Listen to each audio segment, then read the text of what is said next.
The Newsround on Off the Ball. With Gillette. Put your best face forward with our new and improved razors. This is News Talk. Hello there, you welcome along. So Monday evening's Off the Ball. We have a lot to chat about, as you can imagine. Ryder Cup disappointment for Europe. Record defeat against what felt like a near unstoppable US team. Their best since 1981, certainly, maybe their best ever. Dermot Gleeson is with us this hour. Obviously huge disappointment for Harrington. Tears for McElroy. Monday Night Rugby, we're presuming this is rock bottom for the Irish women's team. Can't get much lower than no World Cup qualification. Fiona Coughlin and Rory O'Connor on the way after 8, plus the opening weekend of the United Rugby Championship. Kenneth Egan on a bad night for Anthony Joshua. Kenny was great previewing the fight last week. He did suggest this was a possibility, so definitely curious to chat to Kenneth Egan around 8:40 or so. And then the football show. Man City lay down a marker at Stamford Bridge. Sam Lee joins us from The Athletic. We will also play you some of our Cadbury Road show. It was a Manchester United special, so some of that on the football show as well. 53106, the text number. We're at Off the Ball on Twitter. Richie McCormack, hello. Joe, how are you? Very well. Adrian Barry, you're very welcome. Evening, Joe. Richie. Big weekend, lots to talk about. Fiona Coughlin on the way, Rory O'Connor on the way. No World Cup for the Irish women's team, which is an unbelievably huge blow for them. We had, like I said, opening weekend of the United Rugby Championship. And then Padraig Harrington. It was tough watching Padraig Harrington have to face up to all the questions and the scrutiny and the criticism that goes with being a losing Ryder Cup captain, where it just comes your way no matter what. They were blown out of the water by Team USA, Adrian.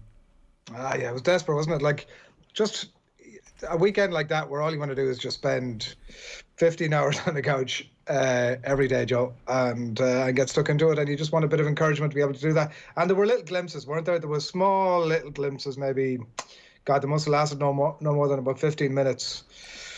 A couple on Saturday, maybe on Sunday, like a little bit of a flicker or something, and you know, just those little moments where you go, oh, you know, maybe. But yeah, like it really never materialised into much. Like every time you watched it, and they were doing that split screen stuff where the players were definitely taking the shots at the same time, and they were sort of showing you what was going on in the different greens. And like the story of it was it Casey? Who was Casey playing in the singles match yesterday at the end? Can't think who it was. He had a makeable putt to have. Dustin Johnson, the very beatable Dustin Johnson, who, by the way, was utterly perfect. Bar, he literally hit one bad shot in 3 days. Dustin Johnson, 5-0, his record this week. And for all that, Casey could have halved it right on the last hole with a fairly straightforward putt, if I'm calling that match correctly. Yeah. And it just slid on past. It didn't look like a big deal. It wasn't a huge putt. And that was really the story of the week, like a very makeable putt, difference in quality. Everybody will flagellate themselves for the next couple of years about, you know, how to put this thing right. But I do think it just boiled down to, like, I mean, you talk about a difference in quality. Even the putt that he was going at last night, there was so many of those over the previous couple of days. Just very makeable stuff that, you know, you'd expect. You would definitely. Harrington spoke about afterwards. The press conferences were brilliant afterwards. I watched the European one in pretty much full, and they were talking about you know, he was grilled again about what went wrong and what you might do right. All the players, what you might do differently. All the players gave 100%, he said, and you couldn't fault them for anything. Now, that's just not true. Like, I mean, you could definitely fault them for bits and pieces. Like, maybe they were playing up to where they're at in their career, and you know, even when there were players, when the squads were introduced, the teams were introduced on the opening ceremony on Thursday, that was really the moment where I was like, all right, God, these lads are really old. They're really old. Yeah, it felt like the end of the road for quite a few. Lee Westwood for sure. Ian Poulter certainly.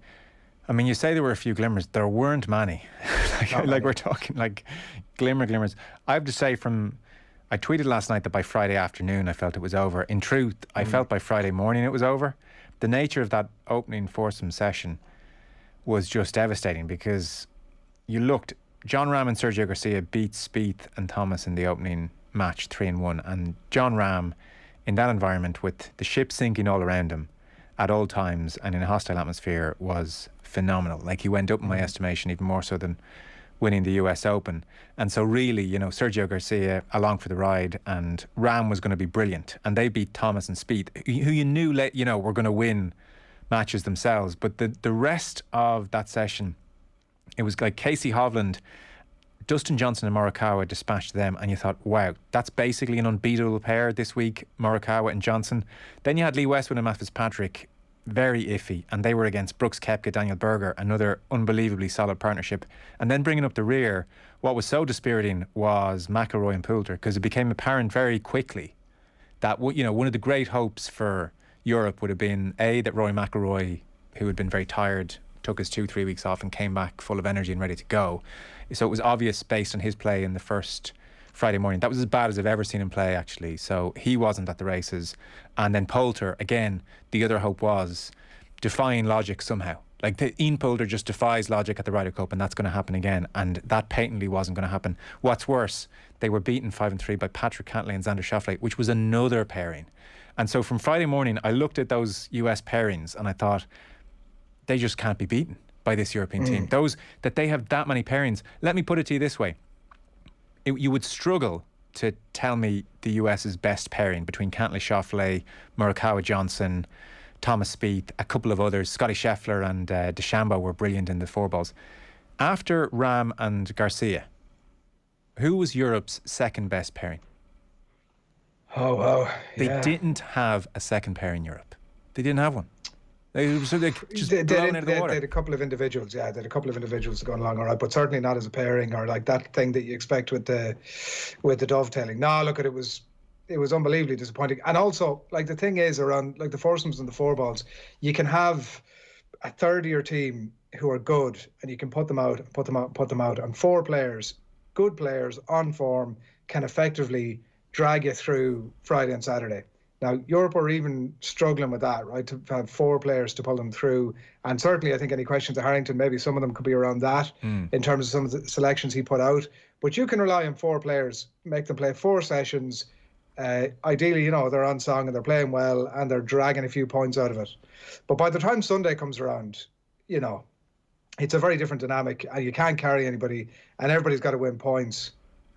You know, nearly in that context, Europe didn't do too badly yesterday almost in the end because they were carrying such dead weight up to that point. But no, it very much felt like it was done and dusted. And Harrington's going to get, like, it's right. I was making the point on Twitter last night that, like, we went crazy for McGinley, and as people pointed out, maybe a little bit too crazy for McGinley after 2014, and, you know, the great job he had done. And, like, so Harrington, you can't have that and then give Harrington a free pass.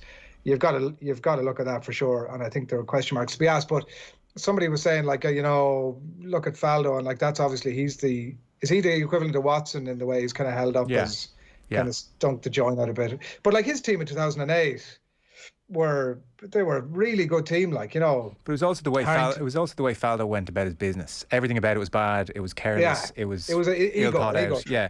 Whereas Harrington, I suspect, has thought about this every which way you want to think about it. From minute one, he was putting out fires. There wasn't a good partnership there. There just were not enough players either in good enough form or age-wise the right side of their peak.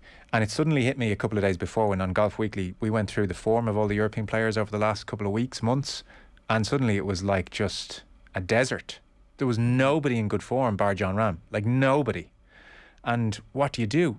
You're literally putting out fires if you're Harrington. And I think you make a great point when you say one or two other players can make a huge difference.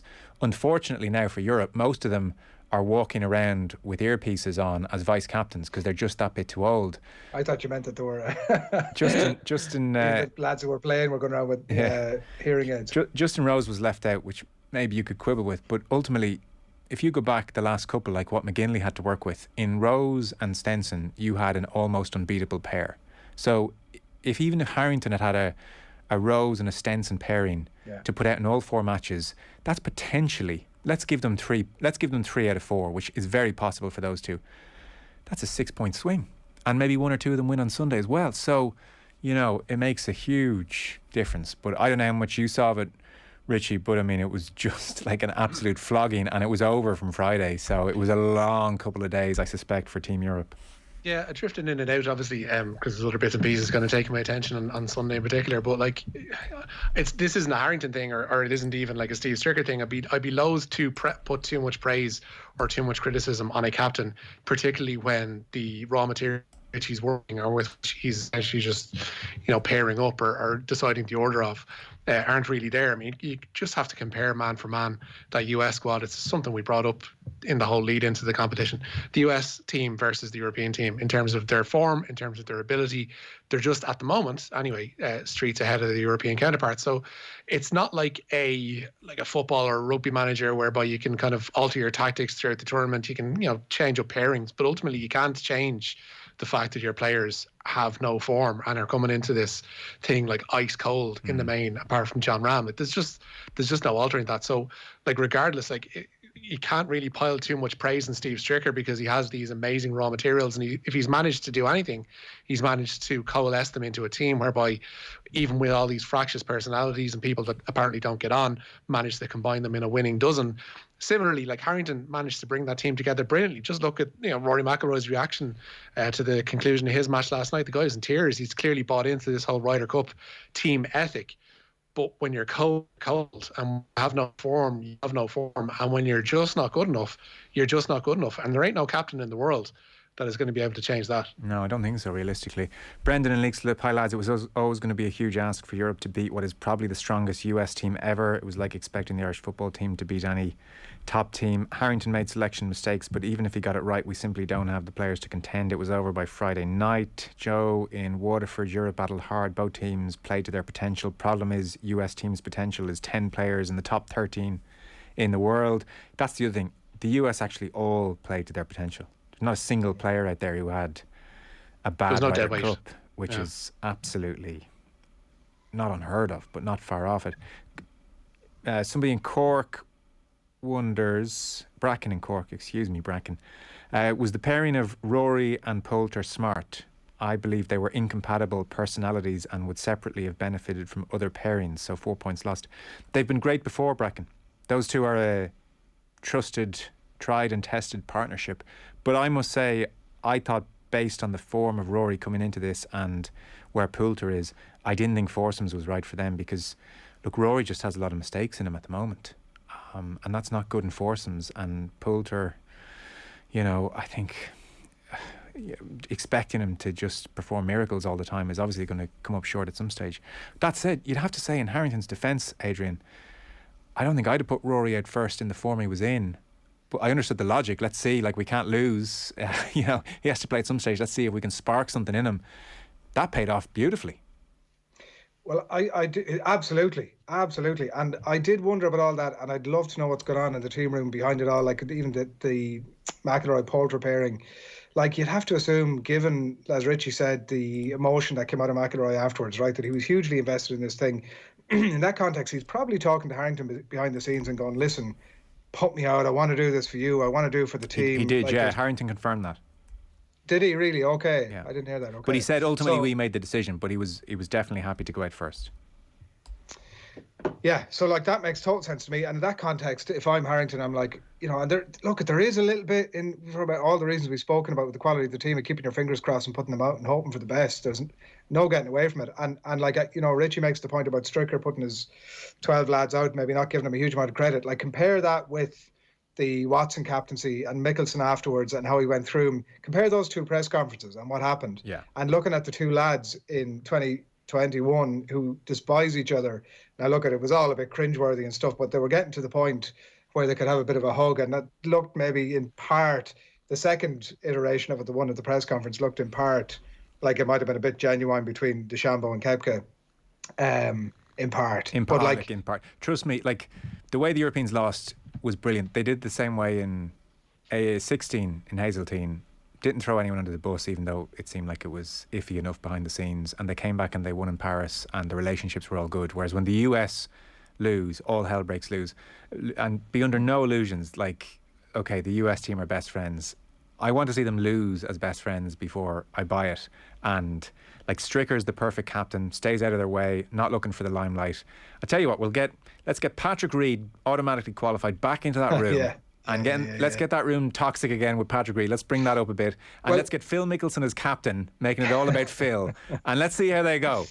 Oh yeah, even as vice captain, it was all about Phil. But that's a really good point. And I think if you the most distasteful thing of the entire week for me was a good insight, perhaps, into what happens when this team, when it wasn't all going for them, was the Berger Kepka exchange with the referees on Saturday, which was aggressive. It was intimidatory. It was wrong. Like, and it was actually proven wrong in the end that when he took his stroke, that he was absolutely fine. But like the language that was used and how aggressive it was, I thought that was really poor. Like, and that was, it wasn't. Look, the match wasn't in the melting pot. The tournament wasn't, as you say, it was kind of becoming quite clear at that point. But like that was an insight into when things weren't going for them, and suddenly all this cracking the beers and like having all this fun and all that sort of stuff. Justin Thomas is cringe, isn't he? That was desperate stuff, wasn't it? And then they were all at it. It became a thing. Then by Sunday they were all sort of. Let's have more. I was more for him. I was saying this after the Solheim Cup. Let's have more team golf. Let's have more of it. Like. But then it won't be such a good thing. Rory won't be in tears if it's on every year, every 6 months. It doesn't need to be a Ryder Cup. Like, we don't need to go all Gianni Infantino on this. But like, we could do Gianni Infantino of golf, Adrian Barry. We could do like, why couldn't we have a Europe President's Cup version? There is a Euro Asia tournament. You obviously don't bother watching it. Well, like, Europe versus the rest of the world.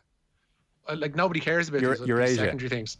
Like the best with the greatest will in the world. Like the Ryder Cup is one of the great sporting distractions in that, like in any other sport, it's major showpiece event. You can have players who can come in middling or in terms of their notoriety be not that well known and come out a world beater. Your opinion of them can completely be changed. Like somebody can have like score 6 goals in a World Cup and suddenly they're one of the best players in the world. Like nobody comes in or out of the Ryder Cup a better player or a worse player. Nobody from defeat or victory has their shoulders shrunken the next day or their chest a little bit puffed out if you're a European winner. Like it just is this little distraction that happens for 3 days every couple of years.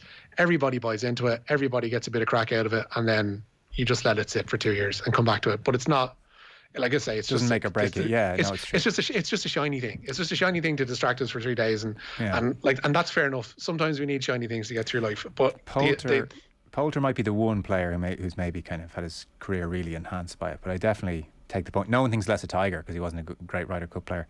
The clock is coming against us here, Richie. So our news round is with thanks to Gillette. Why don't you take the floor? We can skip by the Ryder Cup. I think we've talked enough about that. So there's football this evening. There is, both in here and across in England. Dundalk have the chance to climb out of the relegation playoff spot in the SSE Electricity Premier Division tonight. Finney Park side welcome Bohemians to Oriel Park. Dundalk make 3 changes for that game. Will Patching is one of those to miss out, and Michael Duffy comes back into the side. Kickoff is at 7:45. Brighton, meanwhile, could end the night top of the Premier League table. A win for Graham Potter's side away to Crystal Palace. See the skills soar above Manchester United, Manchester City, Chelsea and Liverpool, and kickoff at Selhurst Park is at 8. Jeez, Brighton, well done.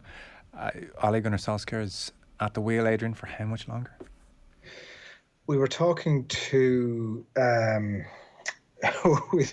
Lipton about this on Friday's OTB AM, and about like how long United will persist with, and I mean even that looks slightly odd now today, but good rather than great in that position. Like good in the context of what went before, but certainly not great in the context, I think, of what United fans would expect. And I just think the rope is getting shorter and shorter. Like it's a constant thing that exists in the background there. Look, it's not helped by your man blasting the ball over the bar at the end, but it always feels like you have a conversation about the top managers in the league. Like he's not in the conversation about it, and he gets a lot of he obviously gets a lot of buy-in, or he gets a bit more time because of who he is. But ultimately, I think everybody accepts he's not going to be there for a decade, and that everybody accepts that at some point the bubble is going to burst and they're going to have to get rid of him. Well, I guess same for everyone, unless he goes on an unbelievable. In the short, I mean, streak. in the short term. Yeah. I know. I tried to keep Damien Delaney at bay and only talk to him when things are going well for Solskjaer. I can feel my phone burning, and he wants on soon. How do you feel about it, Joe? What do you think? Yeah, I'd be starting to lose a touch of faith, I have to say. I thought he did a very good job in lots of aspects. The way he got rid of a lot of deadwood, very impressively. The way he handled Pogba last year when Pogba's agent was saying stupid things on the eve of big games. His management of the players as people seems very good. He knows how to set a team up at times for certain games, like they're still very much a counter-attacking team, but they can set up and do a number on some of the bigger teams. You would have to at this stage start questioning his decisions. Manchester United team is in that's games. No, it's not what Manchester United are, but like they are coming from a lower base as well. They are coming from a lower base, but it is the biggest concern you'd have, to take your point, Richie, is that he's in the job a while now. They're still not a team that like dominate possession, and certainly not against the better teams. They're a team about moments because of the talent they have. Like you spend that much money. I mean, it's a bit like the US Ryder Cup team. You're going to have some good moments, but just there against young boys down to 10 men. I know a Pep Guardiola team. I know a Jurgen Klopp team. I know a Thomas Tuchel team are coached better and can keep the ball better than United. United went to pieces. It was like, like last stand stuff. That stuff, that quote that he came out with about midfielders, and it was in the wake of the Young Boys game, I think, where he's talking about people talk about number 6s and number 8s and number 10s.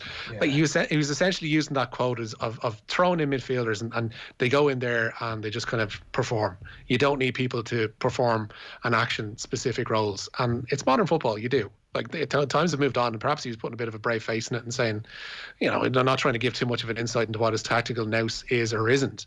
But you need to have a bit more cop on than what he's shown in terms of his output for matches like Young Boys. They should be putting teams like Aston Villa away, with the greatest credit in the world to Villa. Like if we're comparing players versus players and staff versus staff, like Manchester United should be beating at home Aston Villa 2-3 goals every time.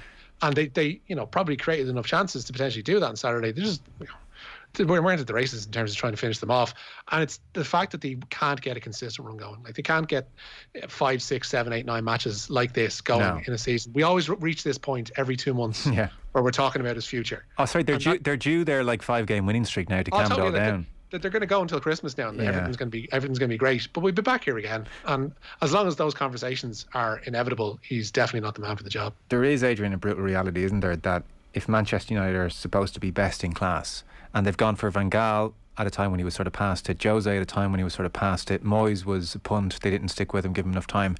You compare all of those managers to peak of their powers, Tuchel, Pep, Klopp.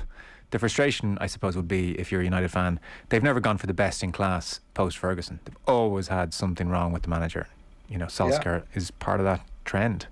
And like the general recruitment, players and managers, obviously you could lump them all in together, and there's going to be a change at top brass obviously there. I think it's the end of the season or the end of the year that Ed Woodward is on the move. Maybe that changes things, I don't know, but it just doesn't feel that the sort of managers that kind of can pass their sell-by date. But those comments definitely that Richie mentioned there, I was looking at them the other day going like, even the optics is saying stuff like that. Would you not think like that? There's people, I don't know, it just didn't come across that well. And like getting Ronaldo in some ways should result in Solskjaer staying there for another 3 or 4 or 5 years safely, because no matter like who you put out or what your tactics are, he gets you through games, even if you have shortcomings. But I don't know, maybe that's going to heap the pressure back on, because Ronaldo's like, I've played for some good managers and this guy doesn't really know what he's doing. Ronaldo's a politician at this stage in his life, and we mentioned this last week. Like he's somebody who would have the ear of the board probably as quick as Solskjaer would now.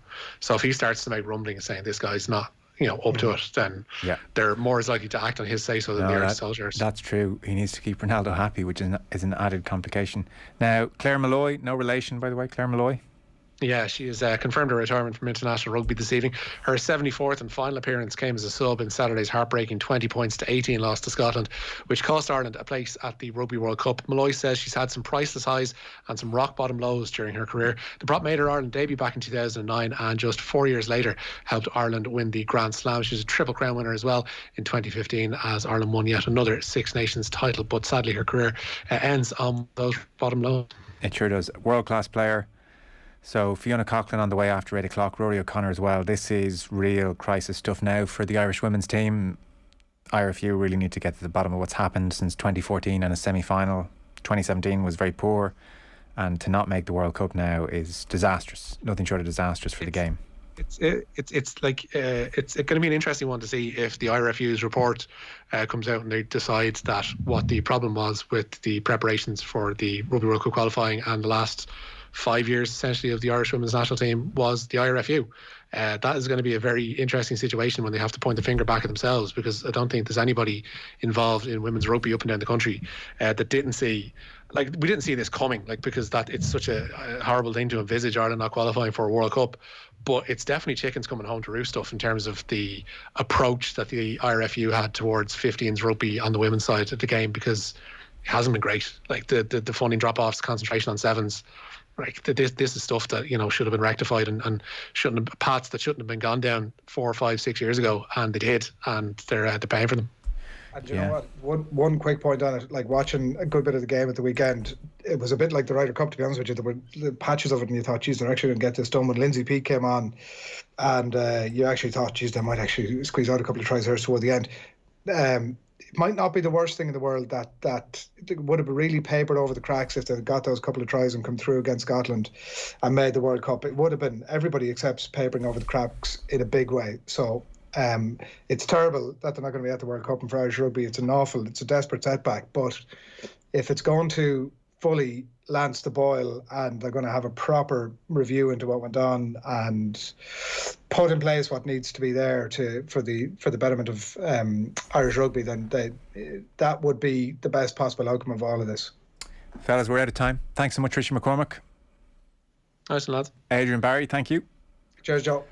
Now, with thanks to Gillette, before we get to Dermot Lease, I'll get to some of your Ryder Cup texts as well in a second. We're celebrating the return to normality. Special prize, UEFA Champions League tickets to see Chelsea against Malmo, 20th of October, with flights and accommodation included. Wow, it's a long time since we've given a prize with flights and accommodation included.